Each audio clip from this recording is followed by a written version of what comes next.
సమాచారం కోసం 95 న్యూస్ ఇప్పుడు యాప్ లో మీ ముందుకు వచ్చింది. వెంటనే డౌన్లోడ్ చేసుకుని న్యూస్ అప్డేట్ తెలుసుకోండి. ప్రతి క్షణం ప్రజాక్షేమం కోసం.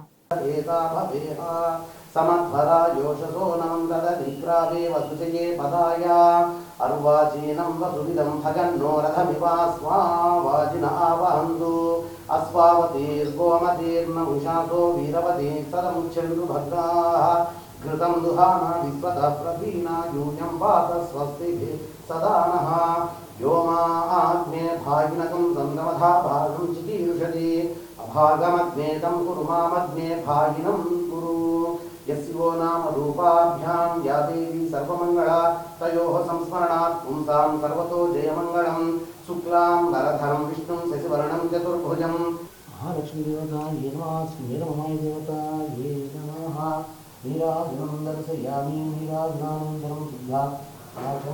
Welcome to 95 news. ప్రతి క్షణం ప్రజాక్షేమం కోసం. నేను మీ మాధురి. ముందుగా మీ అందరికీ నవరాత్రుల శుభాకాంక్షలు. ఇప్పుడైతే మనం ముందుగా మేరా మామాయి గుడికి వచ్చేసాము. అక్కడ అమ్మవారిని దర్శించుకోవడానికి ఇక్కడ మనతో పాటు పూజారి గారు ఉన్నారు. వారిని అడిగి తెలుసుకుందాము అసలు నవరాత్రుల విశేషాలు ఏంటి, ఈరోజు ఏ అవతారం అడిగి తెలుసుకుందాము. నమస్తే అండి.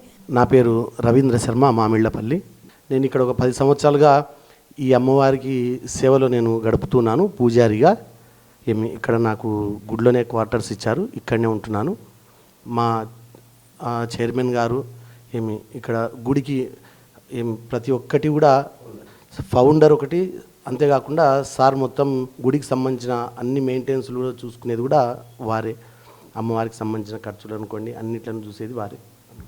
మనం సార్ గురించి సార్తో మాట్లాడదాము. ముందుగా అయితే మీరు ఒకసారి ఈ దసరా విషయం గురించి చెప్పండి. అంటే అసలు ఈరోజు ఏ అవతారము, ప్రతిరోజు ఎన్ని అవతారాలు ఉంటాయి, ఆ 9 రోజులు ఆ అవతారాలన్నీ ఒక్కసారి వివరంగా చెప్పండి. ప్రతి సంవత్సరం కూడా శరదృతువు ప్రారంభమవుతూనే ఆశ్వీజ మాసంలో శుద్ధ ప్రతిపత్తి అంటారు, అంటే పాడ్యమి నుంచి మొదలవుతుంది. అక్కడి నుంచి మొదలుకొని పాడ్యమి నుంచి దశమి వరకు మనము శరన్నవరాత్రులుగా దాన్ని చెప్పుకుంటాము. శరన్నవరాత్రులు అంటారు, దసరా నవరాత్రులు అంటారు, దేవీ నవరాత్రులు అని కూడా దీనిలో మనం సంబోధన చేస్తాము. అమ్మవారిని మనం 9 రోజులు 10 రోజులు 10 రూపాలుగా, అంటే 10 అవతారాల్లో మనం అమ్మవారిని సేవించుకుంటాము, అమ్మవారి యొక్క సేవ చేసుకుంటాము. మనకు స్వర్ణ కవచాలంకృత అమ్మవారిని, బాలా త్రిపుర సుందరిని, అన్నపూర్ణాదేవి అని, సరస్వతి మాత రూపంలో, తర్వాత రాజరాజేశ్వరి రూపంలో, మహాలక్ష్మి రూపంలో, అనేక రకాలుగా మనము లలిత అమ్మవారి రూపంలో అమ్మవారిని మొత్తం ఒక 10 రూపాల్లో మనము అమ్మవారిని కొలుచుకుంటామండి. ఈరోజు శరన్నవరాత్రులలో ఈరోజు చతుర్థి రోజు. ఈరోజు మేము విజయవాడ సాంప్రదాయాన్ని పాటిస్తాం కాబట్టి మహాలక్ష్మి అవతారంలో ఈరోజు అమ్మవారిని మేము సేవ చేసుకుంటున్నాము.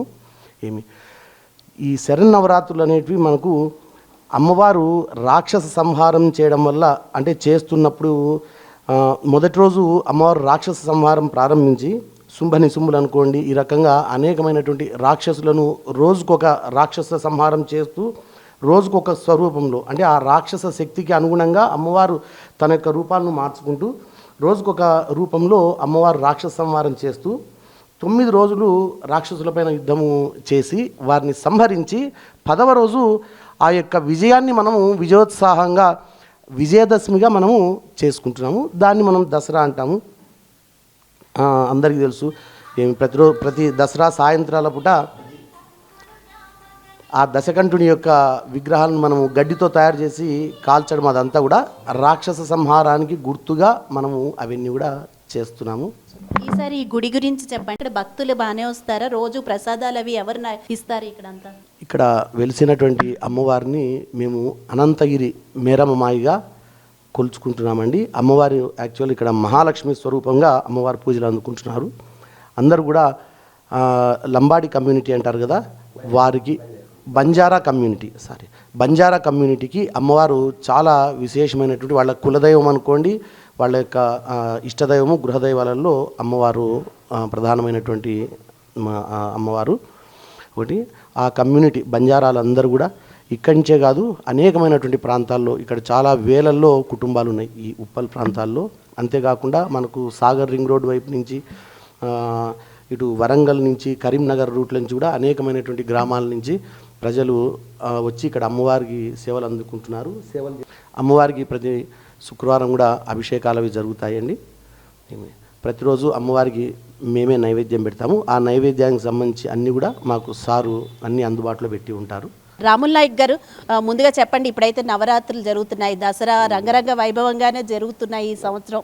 మన వినాయక చవితి కూడా చాలా గ్రాండ్గా జరిగాయి, అలాగే ఇప్పుడు నవరాత్రులు జరుగుతున్నాయి. సో మీరు ఇక్కడ ఎలా చేస్తారు? మేమైతే విన్నదాని ప్రకారం మొత్తం ఇక్కడ మీరే ఖర్చు పెడతారు, టెంపుల్కి అంతా మొత్తం ఫౌండర్ కానీ మొత్తం ఏ ఖర్చున్నా మీరే భరిస్తారు అని మేము విన్నాం. సో దాని గురించి చెప్పండి, అసలు మీకు ఎవరైనా సహాయ సహకారాలు ఉన్నాయా?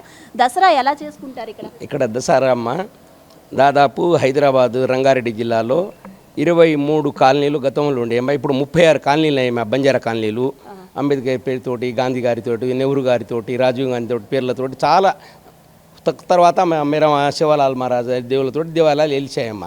ఏ వెలిసిన ప్రధాన దేవాలయం వచ్చేసి వెలుగుట్ట అనంతగిరిలో అమ్మ.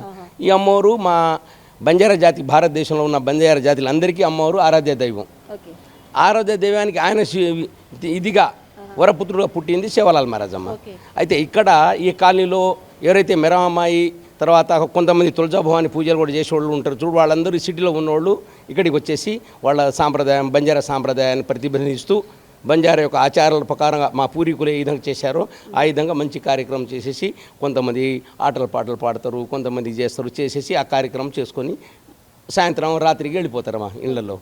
ఆ రోజు ఇది 9 రోజులు నవరాత్రి ఉత్సవం చేయాలంటే నాకు తెలిసినంత వరకు మా పూజారి గారు చెప్పిన ప్రకారంగా, తర్వాత గురుమూర్తి గారని మాకు ఈ గుడి స్థల పురాణం చెప్పిన ఆయన కూడా ఈ వాళ్ళందరూ కలిసేసి నాకు చేశారు. కాబట్టి మేము నవరాత్రి ఉత్సవాలు చేస్తున్నాము. ఆ ఉత్సవాల్లో ప్రతిరోజు మా మిస్సెస్, నేను కూడా నిన్న మొన్న వేరే డ్యూటీలో ఉండి వెళ్ళి వచ్చాను, మా మిస్సెస్ కూడా అమ్మవారికి ఏమేమి కావాలనో ఆ చీరలు కానీ ఇది కానీ రోజుకు అవతారం కదా, మా 9 రోజులు 9 అవతారాలకు చేస్తూ మా పూజారి గారు దాన్ని అలంకరణ, అమ్మవారిని ఏ రోజైతే అమ్మవారిది ఏది ఉందో అవతారము, ఇప్పుడు మహిషాసురవర్ధిని అని ఇంకా అనేక ఈ రూపాల్లో వాళ్ళను వాళ్ళ శక్తికి ఏ విధంగా ఉందో ఆ శక్తికి అవతారం ఎత్తి అమ్మవారు అయితే సంహారం చేశారో ఆ సంహారంలో బంజారులు అడవి ప్రాంతంలో ఉన్నప్పుడు కూడా అమ్మవారికి వాళ్ళు స్వయంగా వెళ్ళిన వాళ్ళతో మాట్లాడిన పురాణ చరిత్ర కూడా మాలో ఉందమ్మా.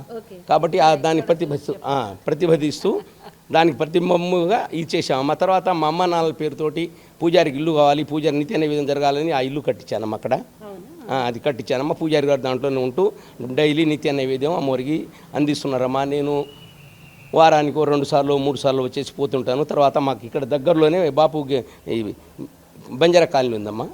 ఆ కాలనీ వాసులు కూడా గాంధీ గిరిజన కాలనీ ఉందమ్మా. ఆ వాసులు కూడా వచ్చేసి వాళ్ళు కూడా పూజలు చేస్తూ ఉంటారు. అయితే ఆ గుడిలో దీనికి ఏం చేసామంటే ఒక ట్రస్ట్ కాకుండా బంజారా భేరీ సేవా సంఘం కింద దీనికి తీసుకున్నామమ్మా. తీసుకొని ఆ సంఘం ద్వారా ఇప్పుడు మా బంజారులోకి దాదాపు 10 సంఘాలు అయిపోయినాయి, కుల సంఘాలు. దాని నిర్వహణలో మేము నిర్వహణ చేస్తుంటే మా కాలనీ వాసులు కూడా చేస్తారు. అంతమంది లాలు నాయక్ గారని ఒక 15 సంవత్సరాలు ఆయనకే చైర్మన్ చేసి పాపం ఎప్పుడు ఇక్కడే ఉండేసి నిత్యం పూజలకు మంచి చెడు చూసేవారమ్మా.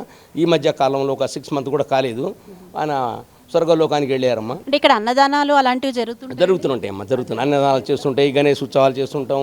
ఆ తర్వాత కళ్యాణం, మా వాళ్ళు ఎవరంటే కళ్యాణాలు, తర్వాత బర్త్డే పార్టీలు అన్నీ కూడా ఈ పక్కన సైడ్లో వాళ్ళు టెంట్లు వేసుకొని చేస్తారమ్మా. అక్కడ భోజనాలు అయిపోతాయమ్మా. ఇప్పుడు మేరా మామాయి అనే పేరు తక్కువగా వింటాం, అసలు ఎక్కడెక్కడ ఉన్నాయో మీకు ఏమైనా ఐడియా ఉందా ఇలా ఈ పేరుతో? అమ్మా, మేరా మామాయి అనేది వీళ్ళ చరిత్ర, అసలు చరిత్ర అనేది చెన్నాపట్నం అనేది అప్పుడు ప్రాతకాలంలో మద్రాసమ్మ. ఆ గుడి ప్రధాన గుడి అక్కడమ్మా. అక్కడైతే మా వాళ్ళు ఆవుల మందని తీసుకెళ్ళినప్పుడు నెల్లూరు ప్రాంతంలో మహారాజులు, వెంకటగిరి మహారాజుకు మేము కోడెదూడలు అమ్మేవాళ్ళం. అప్పుడు వాళ్ళు మీ పేరు చెప్తే ఈయన కూడా ఏది శివలాల్ మహారాజ్ కానీ మా బంజారా పెద్దలు కానీ పోయి అక్కడ నుంచి అమ్మోని తీసుకొచ్చేసి. అయితే ఇప్పుడు మనకి ఇదంతా చెన్నైలో ఉందా? మెయిన్ ప్రధాన అక్కడ ఈ గుడి ఉంది. అక్కడ నుంచి ప్రతిరూపంగా అమ్మోరు ఇక్కడికి వచ్చారమ్మా. చెప్పండి అమ్మా, మీరు ఎలా చేసుకుంటారు దసరా? ఒక 2 లైన్లో చెప్పండి మా కోసం. అంటే దసరా ఎలా చేసుకుంటాం అంటే ఇట్లా ప్రతి ఒక్క సంవత్సరం మేము పండుగ ఇట్లా 9 రోజులు వస్తాయి కదమ్మా. అప్పటికి ఇప్పుడు వీళ్ళ పూజలు జరగని, కొబ్బరికాయలు కానీ, బియ్యం కానీ, ఇట్లా మంచి బెల్లం కానీ, ఇది కానీ మొత్తం ప్రసాదం ఎక్కడికి పులార సామాన్ మొత్తం పూల దండతో సహా నేనే అందిస్తూ ఉంటామ్మా. ఇలా నేనే తీసుకొచ్చి ఇస్తాను. మొన్న వచ్చి ఇట్లా ఫస్ట్ రోజే ఇట్లా పెద్దోళ్ళ బతుకమ్మ ఉంది, ఆడ బతుకమ్మ ఆడతారు, ఇట్లా ఇది చేస్తారు. ఎవరైనా జనాలు వస్తారు, ప్రతి ఒక్క సంవత్సరం పండుగలు చేస్తారు. ఇక్కడ ఫంక్షన్లు కానీ, డిన్నర్లు కానీ అన్నీ జరుగుతుంటాయి. ఇక్కడ చిన్న ఫంక్షన్లు, డిన్నర్లు అన్నీ జరుగుతుంటాయి అమ్మవారి ముందు. మొన్న వచ్చిన నేను పండుగ రోజే ఇట్లా, ఆ రోజే కూడా ఇట్లా ఒక ఫంక్షన్ జరుగుతుండే. ఏది బర్త్డే పార్టీ అంటే ఇక్కడ ప్లేస్ మంచిగా ఉంది, వాతావరణం మంచిగా ఉందని ఇక్కడ జరుగుతుంటాయి. 5-9 రోజులు ఇట్లా జరుగుతాయి కాబట్టి ప్రతి ఒక సంవత్సరం, ఈ సంవత్సరమే కాదు, నేను ఇప్పుడు దాదాపు 20 సంవత్సరాలు మేము గుడి కట్టించి. మీ ఇంట్లో ఎలా చేసుకుంటారు? దసరా మేము చాలా సంతోషంగా ఆనందంగా చేసుకుంటాం. అమ్మవారి అంటే మాకు చాలా ఇష్టము. అమ్మవారి పూజలు మేము ఎప్పుడు మంచిగా అన్నీ చేసుకుంటూ ఉంటాం. ఆమె అంటే మా ఎంత బాగా మాకు ఆనందంగా ఉంటుంది. దసరా 9 రోజులు మేము ఎంత సంతోషంగా ఉంటుందో, పూలు వేయటం కానీ, పూజలు చేయటం కానీ, వాళ్ళకి అన్ని అలంకరించడం కానీ, వాళ్ళ ప్రజలను అందరిని రమ్మని చెప్పడం కూడా మేము చాలా సంతోషంగా ఉంటాం.